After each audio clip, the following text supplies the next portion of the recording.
नर्मदा नदी क्यों रह गई कुमारी? नर्मदा की प्रेम कथा। नर्मदा भारत की प्रमुख नदियों में से एक हैं। इसके अलावा नर्मदा एक पवित्र नदी भी है जिसका हिंदू धर्म ग्रंथों में प्रमुखता से उल्लेख मिलता है। इसका प्राचीन नाम रेवा था। कहते हैं गंगा में स्नान करने से जो पुण्य प्राप्त होता है वह नर्मदा नदी के दर्शन मात्र से ही मिल जाता है। नर्मदा के जन्म की कहानी बहुत ही रोचक है और उससे भी रोचक है इसके नदी बनने की कहानी। ऐसी मान्यता है कि नर्मदा भगवान शिव के पसीने से 12 साल की कन्या रूप में उत्पन्न हुई थी। फिर जीवन ने ऐसा मोड़ लिया कि प्यार में इन्हें धोखा मिला और यह उल्टी दिशा में बहने लगी। मान्यता है कि नर्मदा नदी राजा मैखल की पुत्री थी। जब नर्मदा विवाह योग्य हुई तो पिता मैखल ने राज्य में उनके विवाह की घोषणा की। साथ ही यह भी कहा कि जो भी व्यक्ति गुलबकावली का फूल लेकर आएगा राजकुमारी का विवाह उसी के साथ होगा। इसके बाद कई राजकुमार आए लेकिन कोई भी गुलबकावली लाने की शर्त पूरी नहीं कर सका, मगर राजकुमार सोनभद्र ने गुलबकावली का फूल लाने की पूरी कर दी। इसके बाद नर्मदा और सोनभद्र का विवाह तय हो गया। राजा मैखल ने जब राजकुमारी नर्मदा और राजकुमार सोनभद्र का विवाह तय किया तो राजकुमारी की इच्छा हुई कि वह एक बार सोनभद्र को देख लें। इसके लिए उन्होंने अपनी सहेली जुहिला को राजकुमार के पास अपने संदेश देकर भेजा, लेकिन काफ़ी समय बीतने के बाद सहेली जुहिला वापस नहीं आई। इसके बाद राजकुमारी को चिंता होने लगी और वह उसकी खोज में निकल गई।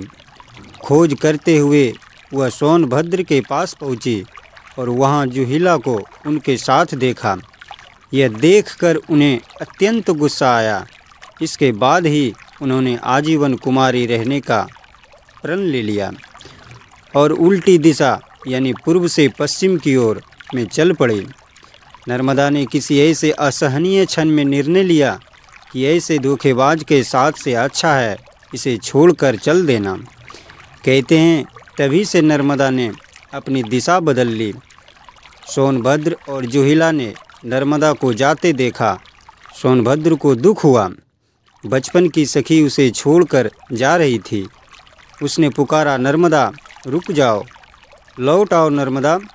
लेकिन नर्मदा जी ने हमेशा कुमारी रहने का प्रण ले लिया। युवावस्था में ही सन्यासिनी बन गई। रास्ते में घनघोर पहाड़ियाँ आई, हरे भरे जंगल आए, पर वह रास्ता बनाती चली गई। कल कल छल छल का शोर करती बढ़ती गई।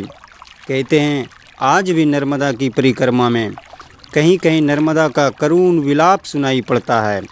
कहा जाता है कि तभी से नर्मदा अरब सागर में जाकर मिल गई, जबकि देश की अन्य सभी नदियां बंगाल की खाड़ी में जाकर मिलती हैं।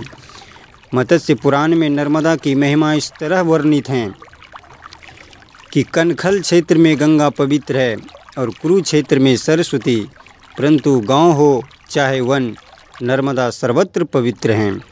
यमुना का जल 1 सप्ताह में, सरस्वती का 3 दिन में, गंगा जल उसी दिन और नर्मदा का जल उसी क्षण पवित्र कर देता है। नर्मदा की कथा जनमानस में कई रूपों में प्रचलित हैं, लेकिन चिरकुमारी नर्मदा का सात्विक सौंदर्य, चारित्रिक तेज और भावनात्मक उफान नर्मदा परिक्रमा के दौरान हर संवेदनशील मन महसूस करता है। कहने को वह नदी रूप में हैं, लेकिन चाहे अनचाहे भक्तगण उनका मानवीयकरण कर ही लेते हैं। पौराणिक कथा और यथार्थ के भौगोलिक सत्य का सुंदर सम्मिलन उनकी इस भावना को बल प्रदान करता है। तो दोस्तों यह कहानी कैसा लगा कमेंट में ज़रूर बताइए, और अगर पसंद आई हो तो लाइक, शेयर और सब्सक्राइब ज़रूर कर लीजिए। धन्यवाद। अंत तक देखने और सुनने के लिए सभी को दिल से राधे राधे।